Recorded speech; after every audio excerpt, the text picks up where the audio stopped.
우리는 흔히 하나님은 왕이시다라는 말을 아주 익숙하게 사용합니다.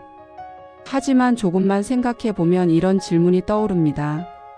하나님은 언제부터 왕이셨을까요?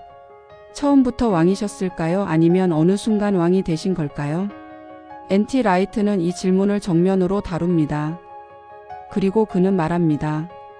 하나님이 왕이 되신 이야기는 단순한 교리가 아니라 성경 전체를 관통하는 하나의 장대한 이야기라고 말입니다.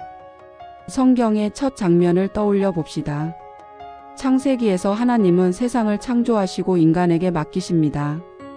처음부터 내가 왕이다라고 선언하지 않으십니다. 오히려 인간을 하나님의 형상으로 창조하시고 그들이 세상을 돌보는 청지기가 되기를 원하셨습니다. 하지만 인간은 그 역할에 실패하고 세상은 점점 혼란과 폭력으로 가득 차게 됩니다. 이때 하나님은 통치의 방식을 바꾸십니다. 힘으로 누르는 왕이 아니라 한 민족을 부르심으로써 세상을 회복하려 하십니다. 그 민족이 바로 이스라엘입니다.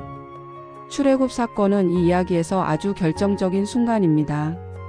하나님은 당시 세계 최강의 제국이었던 이집트의 파라오와 정면으로 맞서 싸우십니다.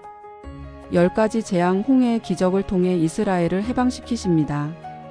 이 사건은 단순한 민족 해방 운동이 아니었습니다. 이것은 누가 진짜 왕인가?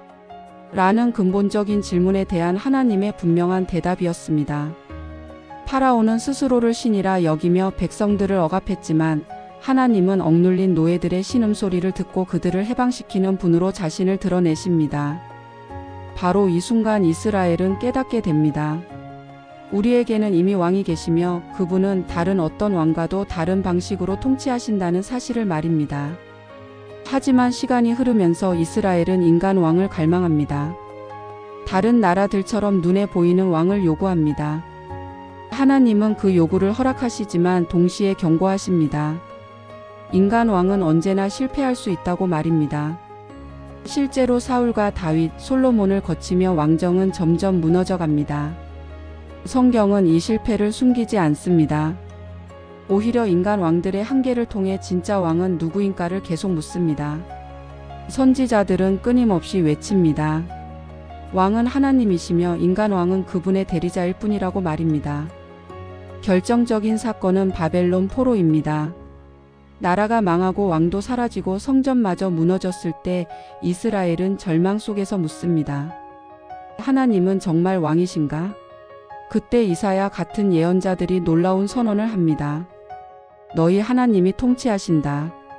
상황은 최악이지만 하나님의 왕권은 오히려 더 크게 선포됩니다. 이제 하나님은 한 나라의 왕이 아니라 온 세상의 왕으로 이해되기 시작합니다. 그리고 이 모든 긴 이야기는 예수 그리스도에게서 절정을 맞이합니다. 예수님은 갈릴리에서 사역을 시작하시며 하나님의 나라가 가까이 왔다고 선포하십니다. 드디어 하나님이 왕으로 통치하시는 시대가 도래했다는 선언입니다. 하지만 예수님이 보여주신 모습은 사람들의 기대와는 전혀 달랐습니다. 군대를 모으지도 않으셨고 로마 제국을 무너뜨리지도 않으셨습니다. 대신 병든 자를 고치시고 소외된 죄인들과 함께 식사하시고 원수까지도 사랑하라고 가르치십니다. 사람들은 혼란스러워합니다. 이것이 정말 왕의 모습일까? 이것이 하나님 나라의 통치란 말인가? 라이트가 강조하는 가장 핵심적인 메시지는 바로 여기에 있습니다. 예수님이 십자가에 달리신 그 순간 하나님은 왕이 되셨다는 것입니다. 십자가는 세상의 눈으로 보면 철저한 패배이자 수치처럼 보입니다. 하지만 성경의 관점에서 보면 그곳이야말로 하나님의 통치 방식이 가장 선명하고 강력하게 드러난 자리입니다. 폭력이 아니라 사랑으로, 복수가 아니라 용서로, 힘이 아니라 희생으로 세상을 다스리시는 왕의 모습이 십자가에서 완성됩니다. 십자가 위에서 예수님은 유대인의 왕이라는 표지판을 달고 조롱당하셨지만 그 장면 자체가 역설적으로 하나님의 참된 왕권을 온 세상에 드러낸 것입니다. 그리고 부활은 이 왕권에 대한 하나님의 공식적인 선언입니다. 하나님은 예수님을 죽음에서 다시 살리심으로써 이렇게 말씀하신 것입니다. 이 사람이 바로 나의 아들이요 나의 왕이다. 십자가의 길이 바로 승리의 길이었다. 그래서 초대교회 그리스도인들은 예수는 주님이시다라고 담대하게 고백합니다. 이 고백은 단순한 종교적 표현이 아니었습니다.